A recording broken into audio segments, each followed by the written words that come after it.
ചുരുക്കമായിരിക്കും.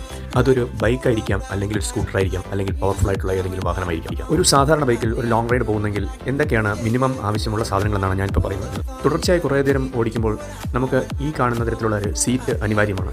ഇത് air filled സീറ്റാണ്. ഇതിൻ്റെ സൈഡിൽ ഒരു ചെറിയൊരു പമ്പ് കാണും.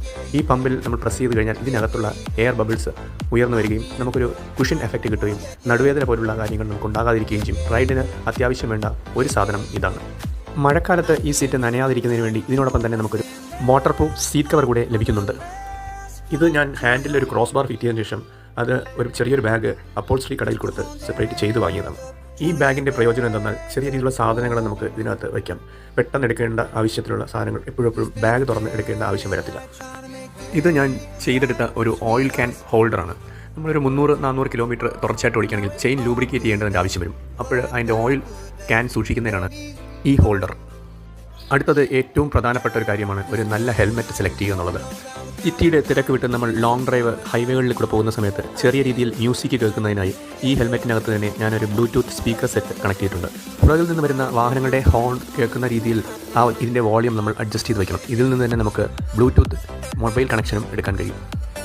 ബ്ലൂടൂത്ത് കണക്ടിവിറ്റിയുള്ള ഇപ്പോഴത്തെ വാഹനങ്ങളിൽ ഈ ഹെൽമെറ്റ് നമുക്ക് പെയർ ചെയ്യാൻ കഴിയും. അടുത്തതായിട്ട് നമുക്ക് വേണ്ടത് ഒരു ബോട്ടിൽ ഹോൾഡറാണ്. ഞാനിത് ആമസോണിൽ നിന്ന് വാങ്ങിയതാണ് ഈ ബോട്ടിൽ ഹോൾഡർ. ജാക്കറ്റ് തിരഞ്ഞെടുക്കുമ്പോൾ നമ്മുടെ ബഡ്ജറ്റിനനുസരിച്ച് പല സേഫ്റ്റി ഫീച്ചേഴ്സുള്ള ജാക്കറ്റും തിരഞ്ഞെടുക്കാം. ഇതൊരു ഓർഡിനറി ജാക്കറ്റാണ്. ഇതിന് സേഫ്റ്റി ഫീച്ചേഴ്സ് ഒന്നും തന്നെ ഇല്ല. പക്ഷേ ലോങ് ഡ്രൈവിൽ പോകുമ്പോൾ ഉണ്ടാകുന്ന പൊടിയും സൺലൈറ്റും നമുക്ക് നല്ല രീതിയിൽ പ്രൊട്ടക്ട് ചെയ്ത് കിട്ടും.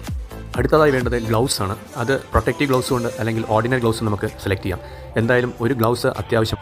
2 വീലറിൽ നൈറ്റ് റൈഡ് ഒരിക്കലും ഞാൻ റെക്കമെൻഡ് ചെയ്യത്തില്ല. നൈറ്റ് റൈഡ് ചെയ്യേണ്ടി വരികയാണെങ്കിൽ ഇതുപോലുള്ള ഒരു നൈറ്റ് വിഷൻ ഗ്ലാസ് കൂടെ കരുതുക. ഒരു മാസ്ക് എപ്പോഴും കരുതുക. കാരണം റോഡിലുള്ള പൊടിയും മറ്റും ശ്വാസനാളത്തിൽ കയറിയിട്ട് പലവിധ അലർജി ഉണ്ടാകാനും സാധ്യതയുണ്ട്. ഇതുപോലുള്ളൊരു ബങ്കിങ് ബക്കിൾ നമുക്ക് അത്യാവശ്യമാണ്. ഷോൾഡർ ബാഗ് കുറേ സമയം ഇട്ടുകൊണ്ട് ഡ്രൈവ് ചെയ്ത് കഴിഞ്ഞാൽ ഷോൾഡർ പെയിൻ ഉണ്ടാകാൻ സാധ്യതയുള്ളതിനാൽ ബാക്ക് സീറ്റിൽ വെച്ച് ടൈ ചെയ്യുന്നതിന് ഈ ബക്കിൾ അത്യാവശ്യമാണ്. സോളോ റൈഡ് നടത്തുന്ന സമയത്ത് നമുക്കൊരു ഫോട്ടോ എടുക്കണമെങ്കിലും മറ്റുള്ളവരുടെ സഹായം ആവശ്യമായി വരും.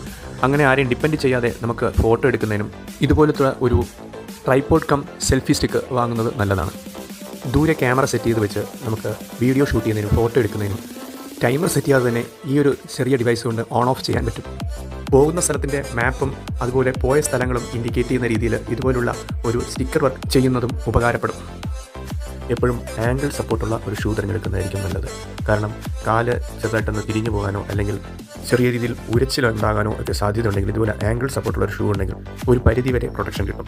തിരഞ്ഞെടുക്കുമ്പോൾ വാട്ടർ പ്രൂഫ് ഷൂ ആയിരിക്കും ഏറ്റവും ഉചിതം. എപ്പോഴും റെയിൻകോട്ട് സെലക്ട് ചെയ്യുമ്പോൾ ഷൂ കവർ ചെയ്യുന്ന രീതിയിലുള്ള റെയിൻകോട്ട് വേണം സെലക്ട് ചെയ്യാൻ. ഒരു